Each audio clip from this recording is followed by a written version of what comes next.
Nomiki show. The Nomiki show.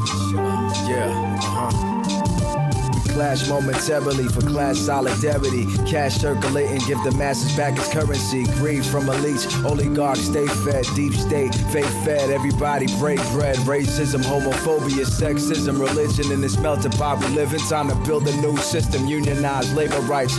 Highlight the issue, talking heads left is best. The saga continues. The Nomiki show. The Nomiki show. The Nomiki show. The Nomiki show.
clash momentarily for class solidarity. Cash circulating, give the masses back its currency. Greed from elites, oligarchs stay fed. Deep state, faith fed, everybody break bread. Racism, homophobia, sexism, religion in this melting pot we live in. Time to build a new system, unionize labor rights. Highlight the issue, talking heads left is best. The saga continues. The Nomiki show. The Nomiki show. The Nomiki show. The Nomiki show.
Nomiki Show.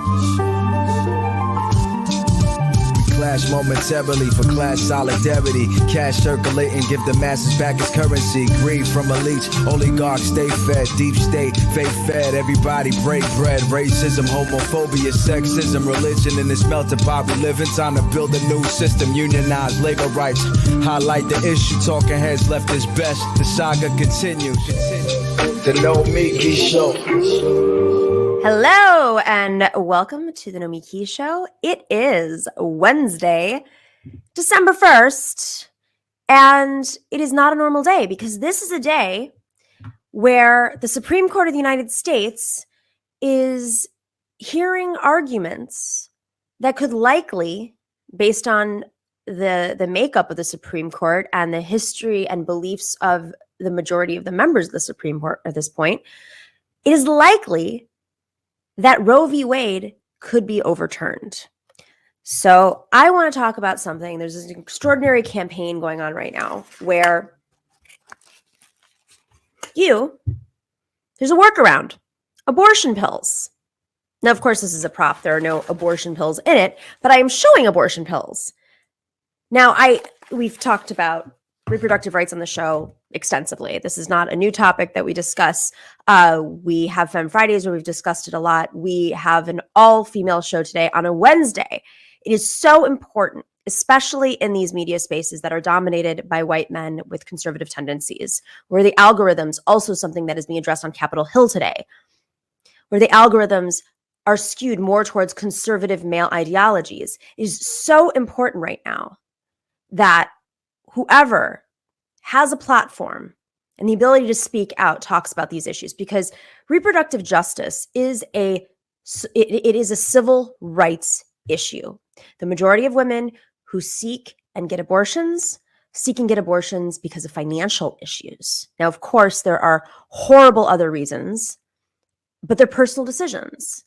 And, over the last 40 years, the conservatives have made this essential piece of their experiment. So even if this is not your issue, which, I hope you're an ally regardless, but even if it is not your issue, understand that this is a principal issue that they have organized around that has gotten them a ton of money to win elections at the state and local level.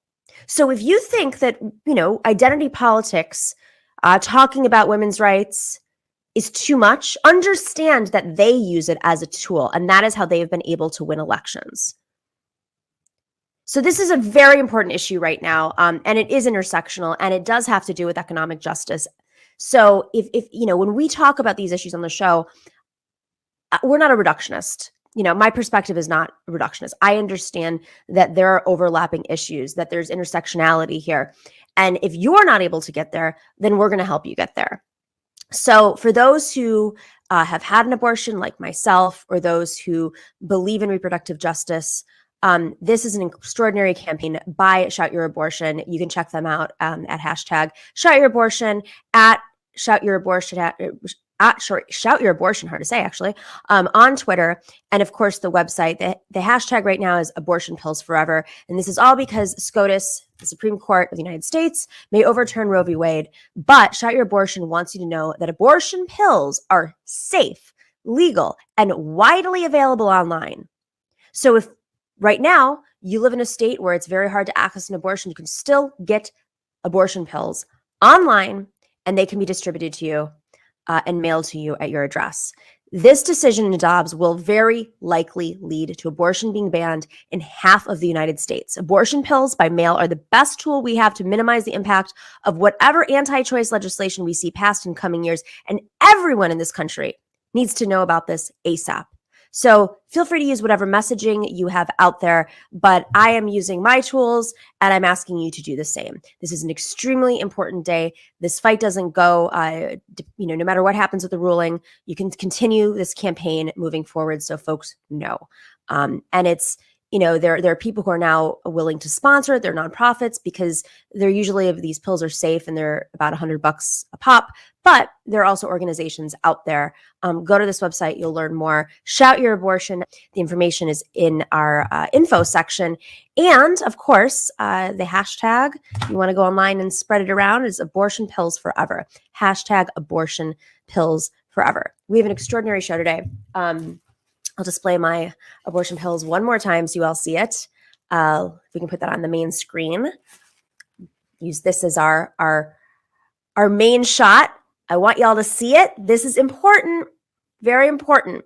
So distribute this information out there. You can go to the website and share it with your community and keep it going. We have an amazing show today. We have Melanie D'Arrigo. Melanie D'Arrigo, you may recall, has been on the show before. She ran in 2020 against Tom Suozzi. He is currently a congressman in Long Island and in a slice of Queens. He's representing the 3rd Congressional District of New York. He is a blue dog bad guy. He is one of those obstructionists. And now he has announced that he is running for governor, and that seat opens up. Melanie D'Arrigo is running again. She has been running, and she's been kicking butt. She's also a matriarch candidate, for those of you who know that we cover matriarch on the show. Melanie, how's it going? Hi, Nomi. It's great to be here. Thanks so much for having me back. Love to be here. Things are going really well. As you can imagine, the last couple of days have been pretty exciting for us. Yeah, so you did very well last time. Let's just remind folks what inspired you to run the first time you ran against Tom Suozzi, and then we'll get into the type of leadership he's the type of leader he's been since he's been in Congress and why that matters. Right. So, I'll try to sum it up quickly. I'm one of those women that really, was always politically active, certainly a consistent voter, involved with more issue-based groups. But it's sort of apropos of the topic you were just speaking about. Obviously when Donald Trump was elected, our country was really, our racism, our misogyny was really exposed in a way that really made it come out in the open, right? And I went down to protest Brett Kavanaugh, and that experience, I think, really planted some seeds in me that I didn't even realize until later on. But at that moment, I had wondered, well, why is my congressman completely silent during these Kavanaugh hearings? And that really led me down the journey of really looking into how he's voting, and my shock at learning that what he says and how he votes are often at odds. So, the more I looked, the more I found that he wasn't representing democratic values, democratic ideals, and in many cases, not even supporting critical democratic legislation, but often, deciding to caucus with Republicans and support their bills or obstruct democratic legislation. And I really truly believe, and this is as true today as it was in 2019 when I initially first ran. We're in such a precarious moment in this country. January 6th, we're hanging on by threads. It is more important than ever to elect regular people who are going to go to DC and fight for working families. So here I am. We're back to finish what we started. Obviously we could not have in any world foreseen a global pandemic. But even with that, we got a little under 30% of the vote, not being able to knock doors, being outspent 9-1. But the silver lining is that it has given us a sizable base of support to relaunch the campaign this year. So we're back. We're still fighting for reproductive rights, to repeal the Hyde Amendment, still fighting for Medicare for all, for environmental policy that'll help us realize a Green New Deal, fighting for our communities and putting or centering our families first over the lobbyists that are paying too many of our politicians to vote or pass legislation that favors them at the expense of us. Melanie, you talk about him caucusing with Republicans. Explain to us what this little this strategic move was, because I think a lot of folks may hear about it but don't necessarily know how it functions and how it's been cover for him when he goes back to his district. Absolutely. So he, it's actually more than one caucus now, but he was most notably the vice chair of the Problem Solvers, or still is the vice chair of the Problem Solvers caucus. This is a caucus that in theory works on bipartisanship. It's a caucus that is composed of the equal amount of Republicans and Democrats. But when you look at the legislation that they actually support, it's a corporate agenda. And, unfortunately, it never favors Democrats. It always favors Republicans. Some of their big wins were rolling back Dodd-Frank, stripping accountability from the supplemental border aid bill when all the atrocities were coming out when we were first learning about families being separated from children at the border. And it is truly a vehicle of of lobbyists, really, to control our politicians. Tom, unfortunately, has chosen to side with them over and over and over again. They vote as a caucus, and then they don't tell you their position. They just say, well, I had to go with my caucus. So it's unfortunate. Since January 6th, they've actually allowed more representatives who were involved with the insurrection and trying to overturn the election into the caucus. I think they're. Are you serious? Oh yeah. So it's not just that it's not like centrist. This is not like a blue doggy kind of thing where it's some centrist Republicans and centrist Democrats get together. It is literally the worst. He's partnering up with the worst far right extremists. This is Tom Suozzi, your current congressman from that district, who's now running for governor of New York, just so everybody knows. Right. Yeah. So I mean, to me, that is one of the most shocking. Right after January 6th, we would think that Democrats would come together and at least unify that those folks should no longer be allowed to serve. If you are participating in an insurrection, if you are encouraging it and seeking to overturn the election, what is that? That is a banana republic. Exactly. So, that's really unfortunate. But yeah, they've welcomed some others in. He started I call it a faux caucus. It was an environmental caucus where they work again in a bipartisanship matter. And this is intentional. They have climate deniers in the caucus. So, here's the thing, and this is really important. Many of our politicians have become masters at gaslighting, and they'll tell you, well, we have to work in a bipartisanship manner. We have to work across the aisle. Now, look, I don't know a person alive that would say, well, that's a bad idea. We shouldn't compromise. But the real question is, what's under the hood? What are we compromising on? How do we compromise when thousands of people are dying because they can't afford healthcare? How do we compromise on a planet that's burning up? How do we compromise on women's rights? These are not issues we compromise on, right? You want to come to the table in good faith and compromise on, I don't know, how do we reduce carbon emissions? There's many proposals out there. Let's compromise on that. But we can't compromise with folks that don't believe that climate change is real. That is irresponsible governing. I mean, it's absolutely ridiculous that they also don't publish their internal votes. I mean, this is one of the most insane things that I heard, and it's we had our own version of this, obviously, in New York State that you were aware of with the IDC, but this is a little bit different. They have a membership block, they vote internally, and then they don't release who voted for what. So, let's just create a scenario in good faith where you have 7 Democratic members and 7 Republican members, and 6 of the 7 Democrats vote for something involving, the green, like I'll just say the Green New Deal. I'm just making something up. And 7 Republicans and 1 Democrat vote against it. It doesn't matter because at the end of the day, as a unit, they all have to vote publicly the way the internal vote went. Except the problem is you don't know who that is. You don't know if there are actually 6 Democrats, voting for the Green New Deal and how they're going to act as a caucus. It could be everybody. So as you said, it's like what happens underneath the hood. I just don't understand how this is not a bigger deal. I guess it's not a big deal in Congress because of the majority, but it's just like people are learning a little bit more about Kyrsten Sinema and Joe Manchin's histories and their moneyed interests and how they work in a quote unquote bipartisan way, and not buying it. But it had to happen when there's so much on the line. I think, does he see the writing on the wall? I mean, he's running for governor, but he's also giving up his seat. Right. I think, I've said it for a long time. I can respect a politician who stands by their values. We can have different values. We can have vastly different opinions on policy, but it's the gaslighting that really gets us, right? And I think that stalls out any good faith governing. But I do believe it's who Tom is, that he's just more conservative. He is a conservative person. I think he believes in conservative values, and I think we're seeing that. And I think we've certainly seen it in his announcement, right? A lot of the language he used, there are a few dog whistles in there, and I think he's going to try to carve that sort of Eric Adams pathway to the mayor-elect of New York. Right. I'm sorry. Yes. Who's I assume he's hoping, the more the merrier in the gubernatorial race so that he can occupy that right lane. it remains to be seen. Are there enough of those folks? Depends how the vote is chopped up. But I think this is who he is.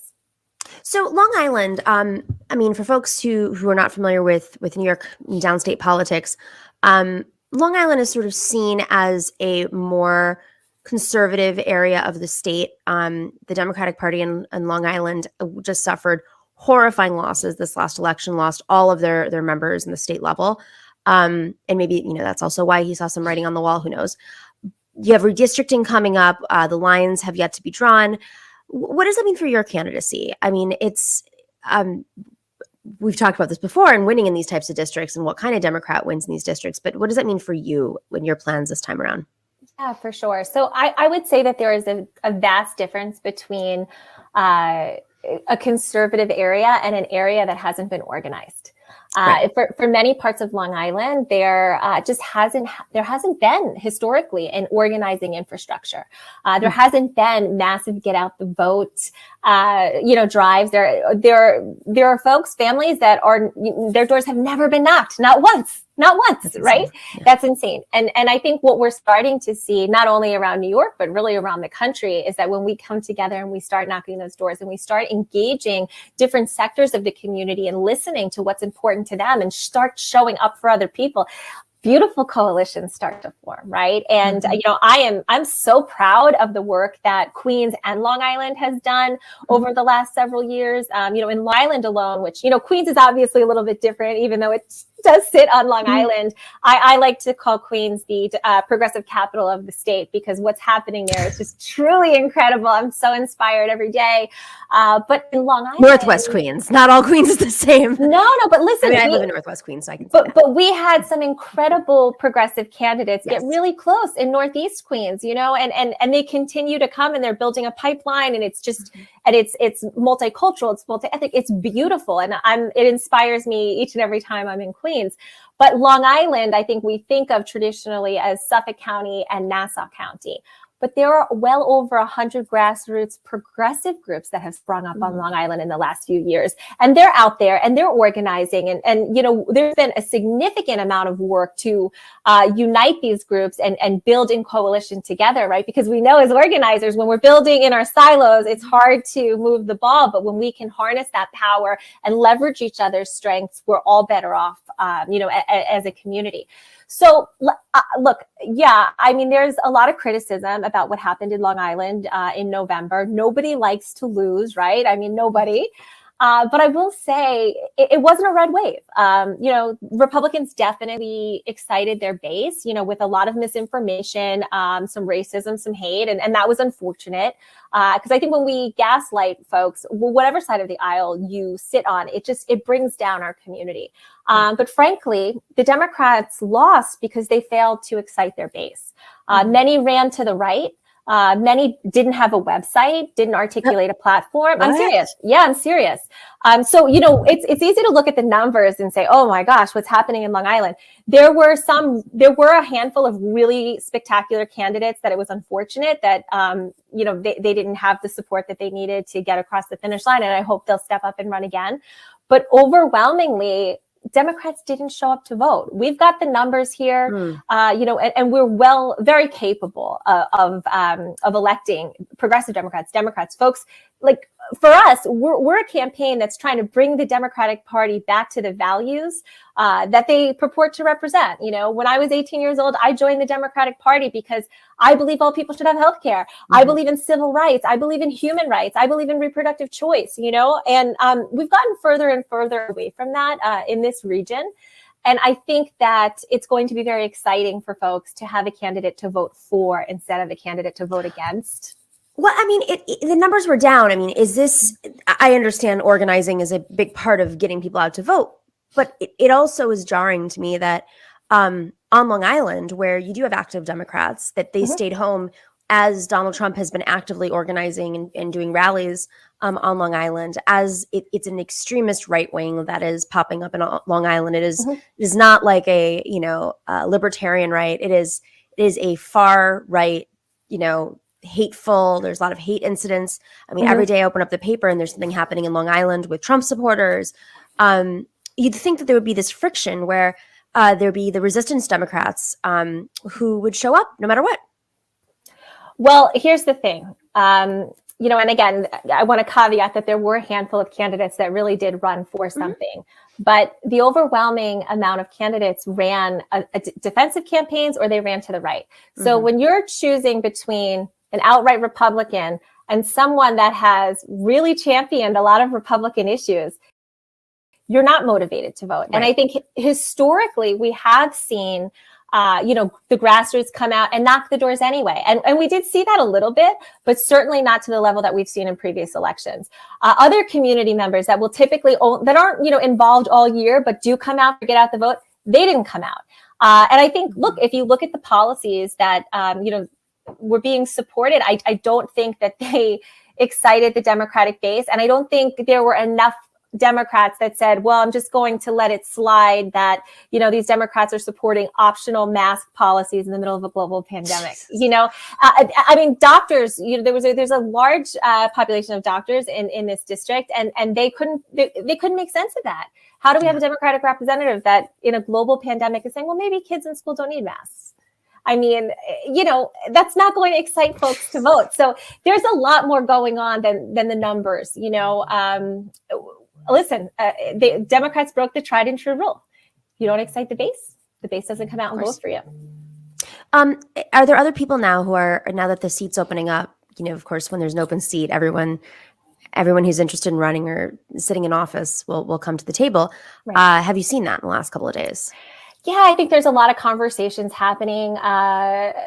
There are some folks that are always thinking about running, remains to be seen.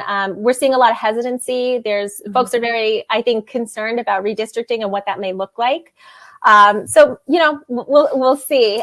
For us, we're very focused on our strategy and continuing to push forward. We feel very well positioned, having run in the last election, having an incredible amount of grassroots support in every county. We have infrastructure in Queens, we have infrastructure in Nassau and in Suffolk. And I don't think that there's another candidate, whether they're a sitting elected or someone from the outside, that has the infrastructure and the base that we do at this point. Nomi, Matriarch early endorsed me, but I'm also the first candidate of the cycle to be endorsed by Brand New Congress, the National Organization for Women, Moms in Office, Progressive Women of New York, NIPAN. We have 12 endorsements, and Zephyr Teach Out also endorsed us as well. So we're just, we're foot on the gas going all the way, because I believe, and my team believes, that every day is a gift, and this is an opportunity to bring the voice of working people to the halls of DC, and we just need it to happen. When you get to office, what is the first issue that you want to bring to the table? Yeah. So, there's obviously so many important issues, and it's always a hard question to identify the top priority. But what I always come back to is the influence of corporate money in politics is corrupting everything. It's where good policy goes to die. It's the reason we can't advance our agenda. And I think we need to build a bigger coalition, a bigger progressive caucus to really combat it. It's really hard, right? Because running for office is very difficult. It requires a lot of time, a lot of sacrifice. And I will tell you, as a candidate now, a second-time candidate, I don't understand a politician who sits through fundraising and then gets to Congress and says, no, we don't need reform here. I mean, we need serious reform.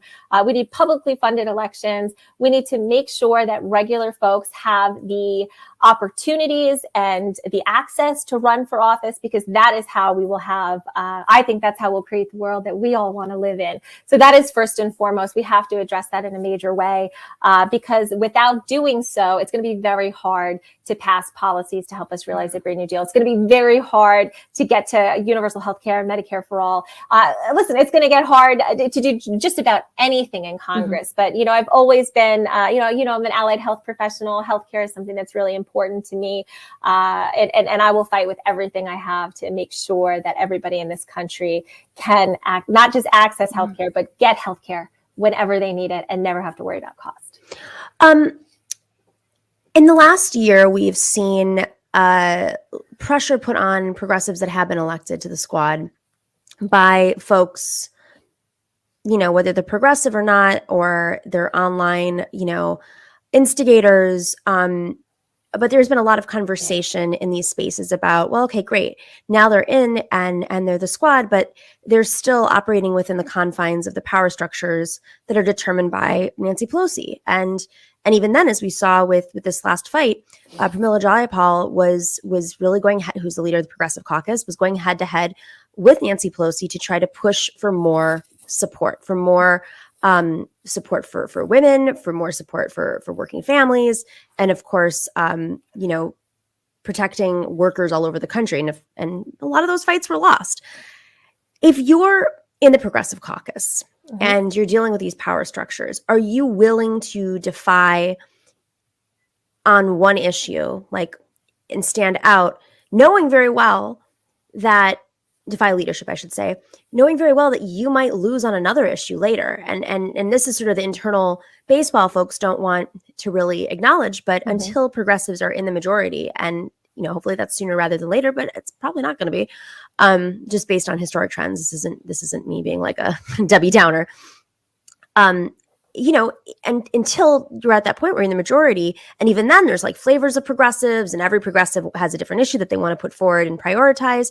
So how are you going to deal with those kinds of situations? And how are you going to, because you're going to have tough choices, and how are you going to explain that to constituents that supported you?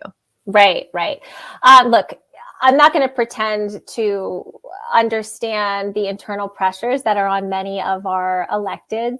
But I do think when regular people run for office, by regular people, I mean those that are not connected to enormous wealth, those that are not connected politically. When we step up and run, we're fighting for a value system, right? And I fully know you'll never make anybody happy, you'll never make everybody happy at the same time, right? There are going to be issues that you're going to push on that will upset some folks. But what we're hoping to do is build a coalition based on values, right? And so my supporters will know, maybe they don't agree with me on everything, but they will always know that I'm approaching it from the right place, that I'm approaching it from a place that uplifts the people of this country and not corporations and not lobbyists, right? Because I really do think that is our biggest barrier.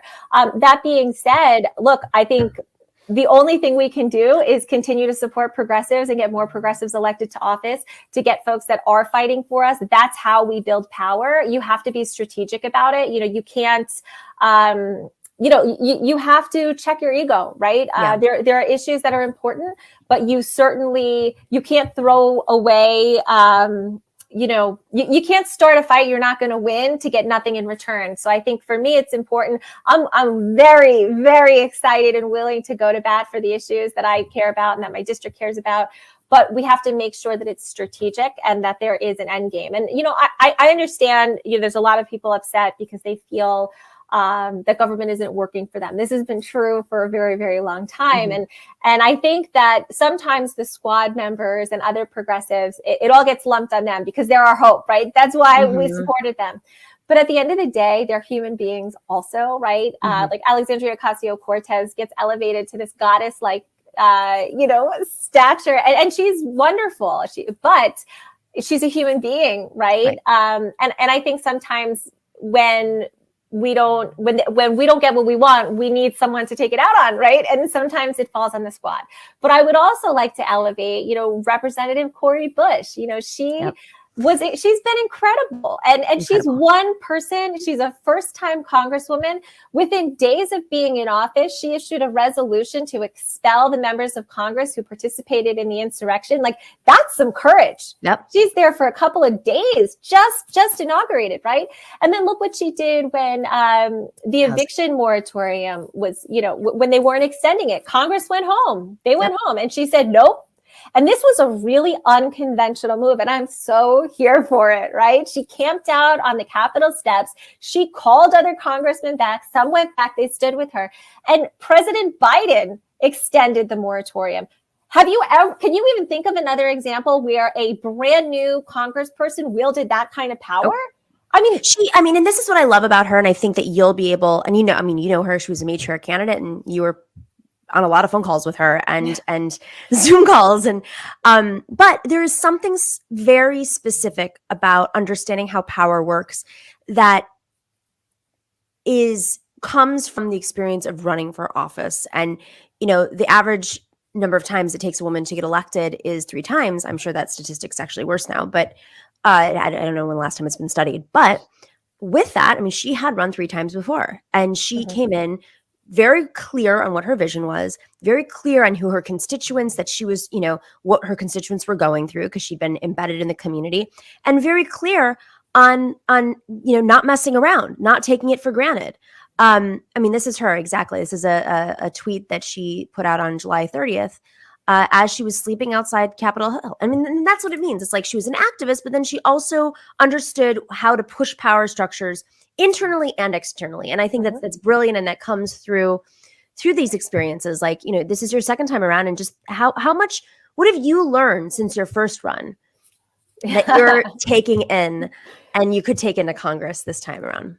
Right. Well, I mean, we'll have to do a whole another show on that. But look, every day we're always learning. But in terms of power, I think that there is perception, right? There's perception that there are some folks that have all the power. There are organizations that have all the power. And, what we've learned over time, as unpopular as this may be, look, there's power in name recognition, maybe, right? There's power in being able to wield lobbyist money, even though we don't like that. That's the truth, right? But frankly, and this is what I think Corey does so well, what we've really learned, and this is the real crux of campaigning. If you're thinking about running for office, I hope you do. But the real crux of it is nobody's coming to rescue you. There is no big magic sailboat, magic dragon that's going to say, poof, you're anointed, you're the candidate. It just doesn't happen, right? So look, you try to build your coalition. You always want to get support from like-minded organizations. You want to work together. All of that is organizing and important. But at the end of the day, it's going to be on you and your team to fight for your community. It's you are who wins the election. Your team is who wins the election, right?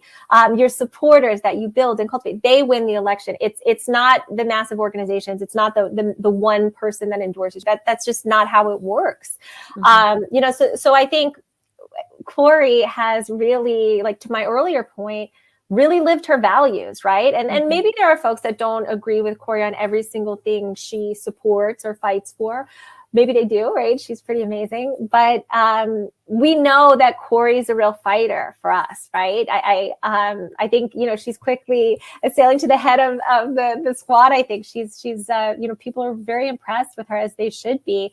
But that's what happens when you fight for values, right? And I would certainly be looking to figure out those unconventional ways to build power in Congress, because I just think this is the best example of it. And we know, right, we're hearing from the Hill that there are a lot of sitting long-time incumbents that are really angry at these tactics that are starting to be used. And, like Alexandria got criticized for this, when she was first elected, when she participated in the Sunrise Movement protest, right? But listen, that's what it is. That's her constituency, and that's how we build together.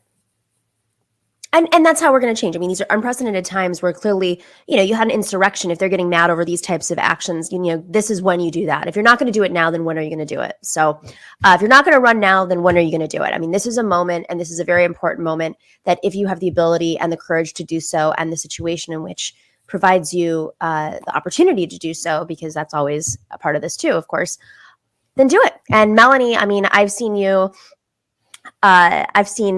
Melanie throughout this entire process from 2020 into today. And it's really incredible to see the kinds of challenges that you faced running for office during COVID, having, let's not forget that you have kids, and you were managing the kids during COVID and teaching them. And I mean, I remember these calls where we'd sit there and be like, okay, well, how do you change a budget now that it's suddenly, you can't knock on doors anymore? And how are we going to reach voters? And it was a lot of problem solving that occurred. And so it's really just extraordinary to see how much you've grown, and you're always exceptional, but to see, what kind of campaign this is turning into. And I'm really, really hopeful that the lines, the fairies, the line fairies, the redistricting fairies are beneficial to you, and you have the best circumstance possible so that we can see you in Congress. That on December 1st of next year, we will be having another conversation, because don't forget where you came from.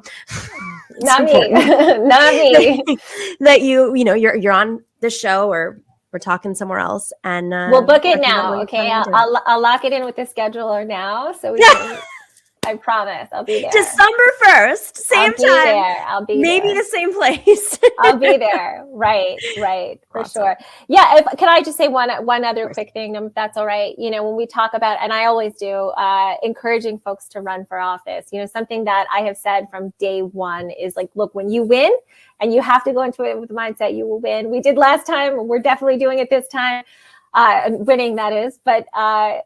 Every day that you are there is an opportunity to fight for people. It's an opportunity to save lives, right? Mm-hmm. So you have to treat it like it might be your last day in office, right? I think the mistake that a lot of politicians make once they're elected is they look at it and they say, well, wait, I have to not do this, or maybe I should pull back here. Maybe I shouldn't do this because it might hurt my chances of reelection. Like, none of that matters, right? We are in it's do or die time, right now in this country. So we need to get to office and fight like every day, like it's our last. So, I just want to say that because I think it's really, really important.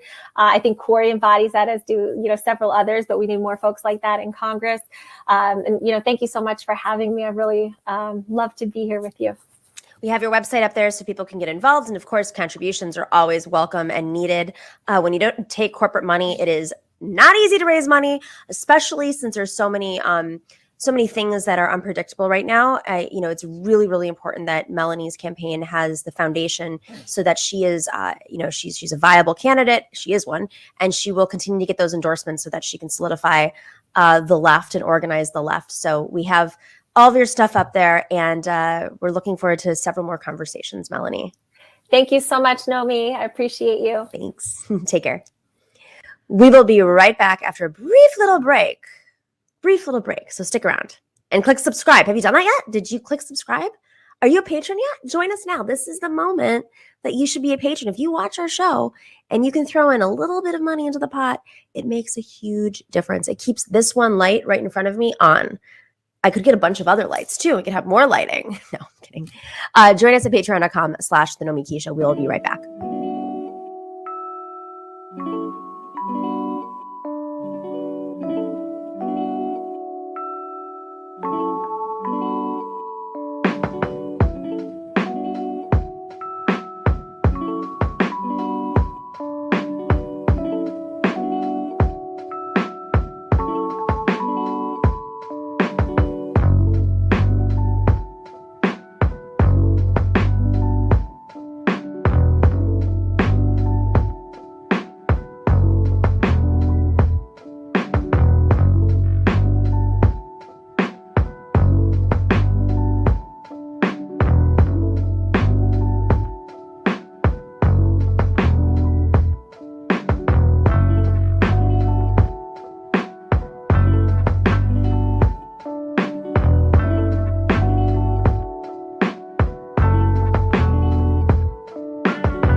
Welcome back to the Nomiki Show. Alice Speri is a reporter with The Intercept. She writes about U.S. foreign policy abuses by military and security forces and the repression of dissent. She's reported from Palestine, Haiti, El Salvador, Colombia, and across the United States.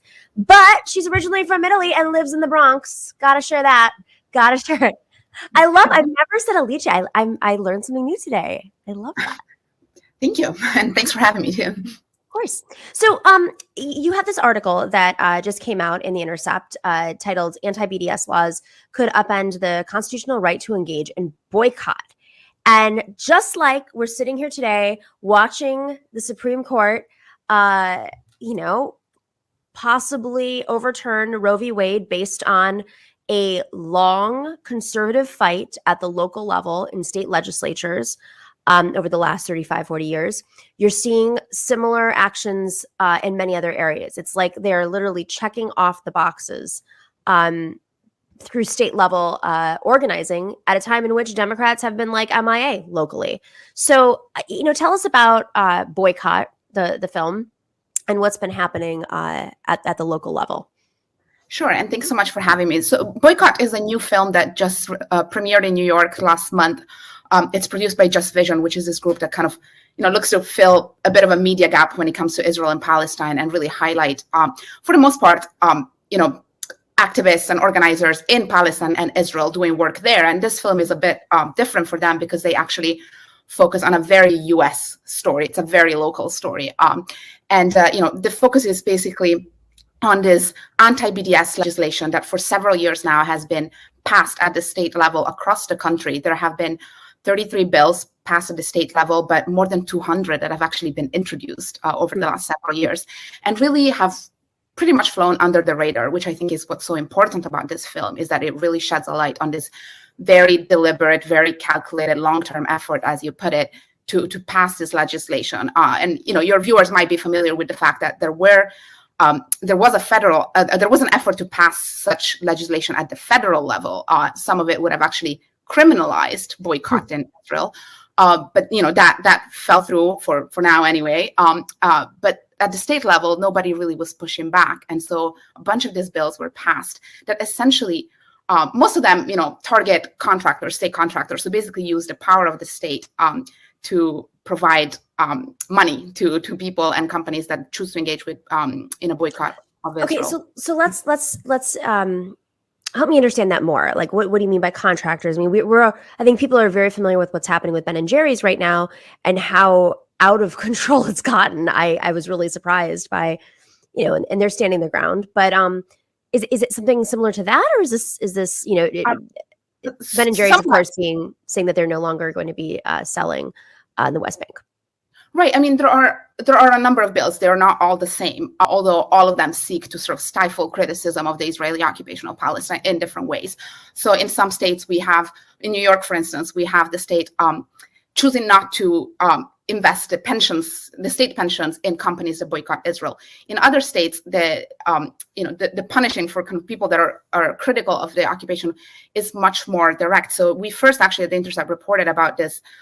One of the characters in this film, Bahia Hamawi, who's this Palestinian-American child speech pathologist in Texas, who lost her contract with the Austin public school system when she refused to sign a pledge saying that she will not boycott Israel. So a lot of people kind of learned about these bills when they saw this new phrase pop up in their contract and this new pledge requiring them not to boycott Israel and promise they would not boycott Israel. Another character the film follows is Mick Jordahl, who was an attorney in Arizona who had a state contract to provide legal services for incarcerated people in the county jail system, and who also had this language thrown into his contract and refused to sign. So what this does is essentially target state contractors and withhold state contracts and withhold business from the state if people do not sign this pledge that they will not boycott Israel. And what's interesting is, one of the stories that the film follows is that of this Arkansas publication, the Arkansas Times, whose whose newsroom was not even involved in a boycott to start with. They were not interested in the BDS movement. They were not actively participating. They just refused to sign the pledge on principle because they thought the state had no business telling them. Because they're journalists? Which exactly. So like what I think really is striking about this film and this story is the fact that this is, of course, about Palestine and the BDS movement, but it really is about First Amendment and kind of your constitutional liberties that, so many of us take for granted all the time that are being eroded at the state level with absolutely no pushback. One of the most, fascinating scenes in the film is, I describe it in the story, but the filmmakers are interviewing this Republican state senator in Arkansas who was the main sponsor of this bill and accidentally run into a Democrat who voted for the bill, just like the rest of the state legislature, who had no idea he voted for the bill, who had never even, stopped to read the bill and question whether this is even constitutional or not. And this is really how a lot of these bills were passed. It might not surprise your viewers to know that ALEC, the American Legislative Council, was behind a lot of this legislation, as they often are behind kind of this state level conservative pushes to, get through legislation just with no scrutiny. I think that that's really the key element here. There was some pushback against this legislation in some states, but really not much. And actually, one of the the quotes in the film that I think is just fascinating is this Arkansas state senator is saying, the Palestinian side was not here advocating the other side of the issue. This just flew through. Nobody questioned it. And I think it's it is so telling that the moment you present a bill as pro-Israel, there is just no questioning from Republicans and Democrats alike. Nobody wants to go there. Nobody wants to risk saying anything. And some of that is, AIPAC has spent a lot of money over the years, sending local lawmakers on the Democratic side and, of course, Republican side to Israel for their propaganda trips. Now, that's normal for a lot of organizations to do that, especially foreign interests, but they've really, put people through a pipeline and kept them there. And for the most part, folks have stayed true. I mean, I think there have been a few people who've said like, oh, I've changed my mind. I've evolved on this issue, but they won't go to war with them. And that I think is fascinating is like, once you, like what you just said, it's just not worth it. So they just sign it. They're not going to be, necessarily the biggest advocate, but they're also not going to be an opponent. Because what happens? I mean, what happens when somebody stands up to Israel? I mean, we see what's happening with Ilhan Omar, but what happens?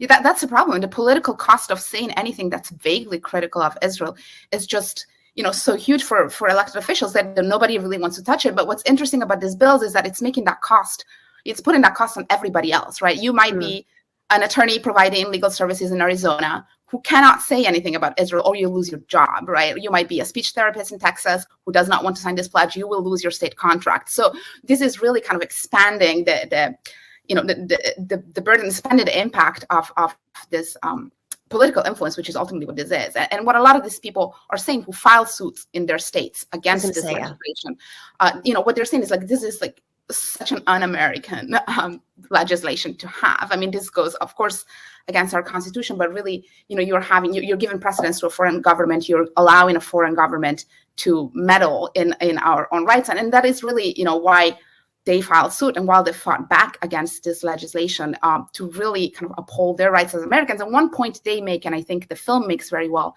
and that it's very concerning, is that this is really not just about the BDS movement.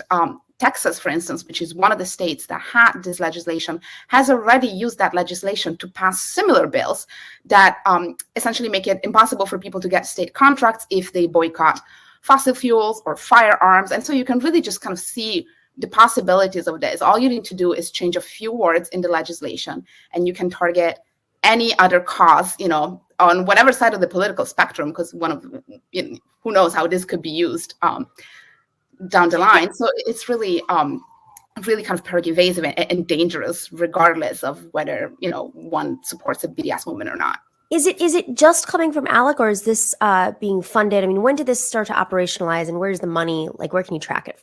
Yeah, so this is another really interesting part of the story. The bills came in response to growing international support for the BDS movement, which you might remember is a Palestinian-led peaceful movement. And I think this is really important because people tend to kind of not sort of acknowledge where this movement came from. This is a Palestinian civil society initiative and a Palestinian call for solidarity to the international community that was taken up in recent years and has grown quite significantly. The Israeli government, of course, has very much opposed that. And one of the kind of reporting threads this film follows is the funding that flew from the Israeli government through this non-governmental organization they set up because they cannot directly, of course, influence U.S. legislative processes. So the Israeli government set up this group that funded U.S. groups, including Christian groups in the U.S. One of the most prominent ones is Christians United for Israel, which in turn lobbied for these bills very aggressively. And I think this is another very interesting aspect of the story. The film explores this, sort of marriage of convenience and opportunism, if you will, between the Christian evangelicals and the Israeli government, where there is this common cause that's, for the Christian evangelicals is basically they want Israel's biblical borders to be restored so that Jesus Christ can come back to earth. And the Israeli government is very happy to go along with it as long as it builds U.S. support. They're willing to go along with the alien theory as long as I know that's the case. It's just every time I think about it, I'm like, it's quite fun.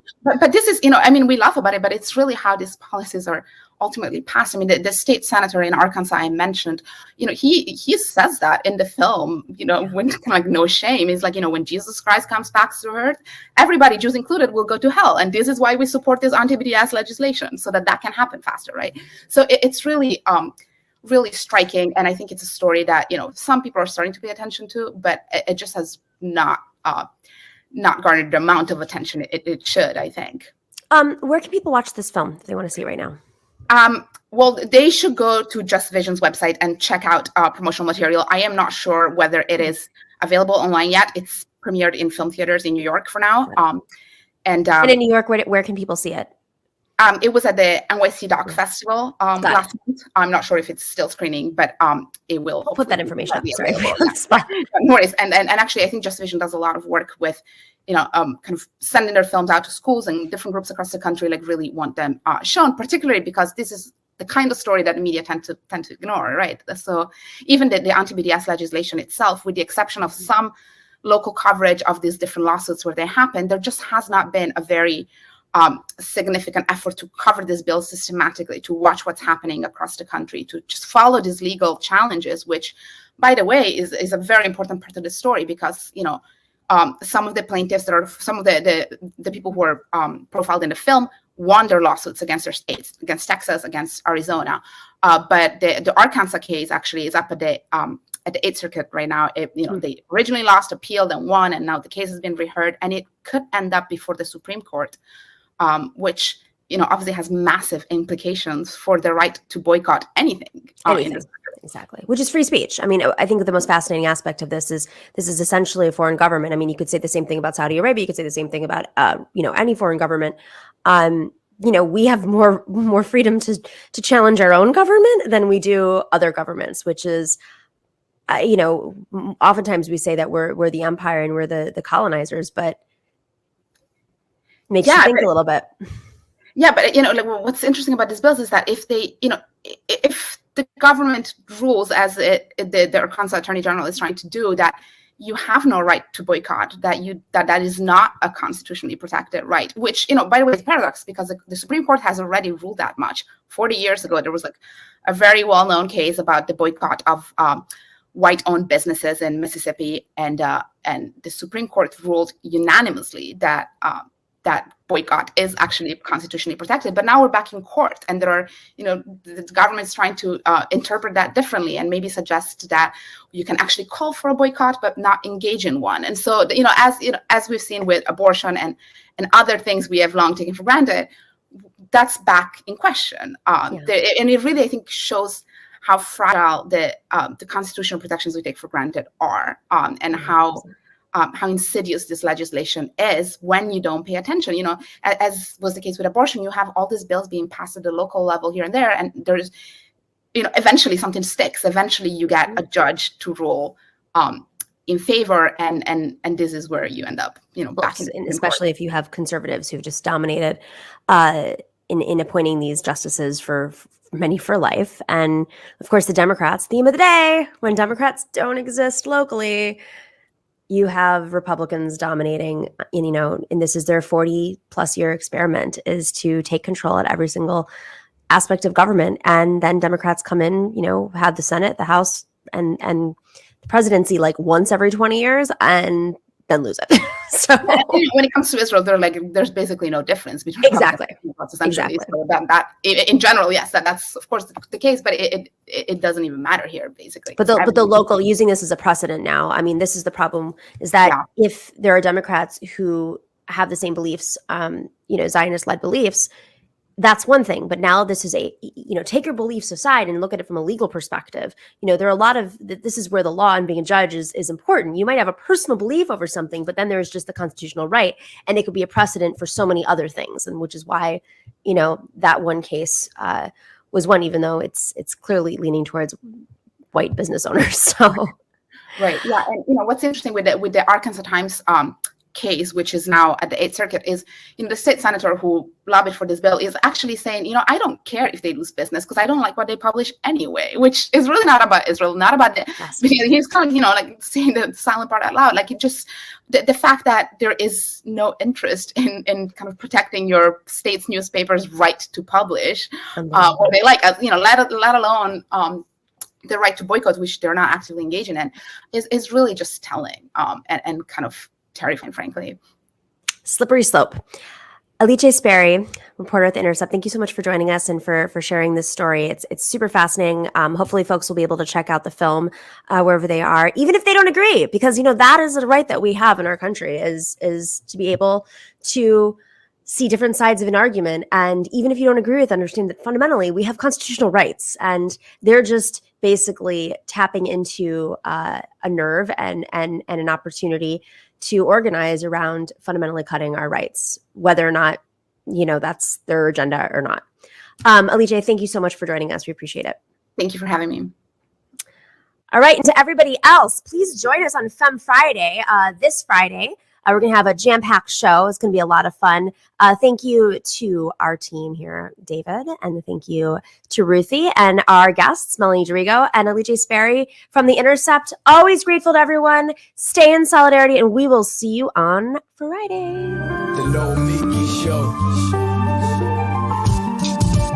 Clash momentarily for clash solidarity. Cash circulating, give the masses back its currency. Greed from elites, oligarchs stay fed. Deep state, fake fed, everybody break bread. Racism, homophobia, sexism, religion in this melting pot we live in. Time to build a new system, unionize labor rights. Highlight the issue, talking heads left is best. The saga continues. The Nomiki Show.